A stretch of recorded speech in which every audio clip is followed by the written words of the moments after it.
થરાદ પોલીસે વાતડાઉ ગામની સીમમાં ભારતમાળા રોડ પર વાહન ચેકિંગ દરમિયાન એક ટ્રકમાંથી ભારતીય બનાવટનો વિદેશી દારૂનો મોટો જથ્થો ઝડપી પાડ્યો છે.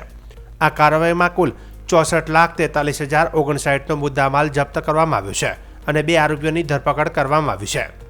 પોલીસ મહાનિરીક્ષક ચિરાગ કોરડિયા અને જિલ્લા પોલીસ અધિક્ષક ચિંતન તેરૈયાની સૂચના હેઠળ થરાદ પોલીસ સ્ટાફ વાહન ચેકિંગ કરી રહ્યો હતો. તે દરમિયાન રાજસ્થાન તરફથી આવી રહેલી PB48M9839 નંબરની ટ્રકને રોકવામાં આવી હતી. ટ્રકમાં ચોખાની કટ્ટાઓની આડમાં છુપાવેલો ભારતીય બનાવટનો વિદેશી દારૂની કુલ 1140 બોટલો મળી આવી હતી, જેની કિંમત 15,90,000 આંકવામાં આવી છે.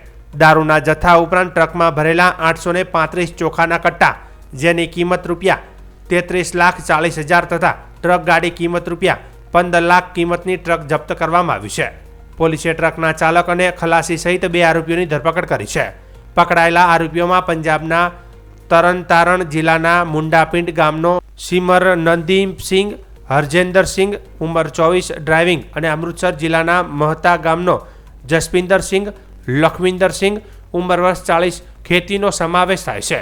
આ કેસમાં દારૂ ભરાવનાર તરીકે પંજાબના તરણતારણ જિલ્લાના મુંડાપિંડ ગામનો તસીમસિંહ દેવેન્દ્રસિંહ જાટ વોન્ટેડ જાહેર કરાયો છે. થરાદ પોલીસે તમામ આરોપીઓ વિરુદ્ધ પ્રોહિબિશન એક્ટ હેઠળ કાયદેસરની કાર્યવાહી હાથ ધરી છે.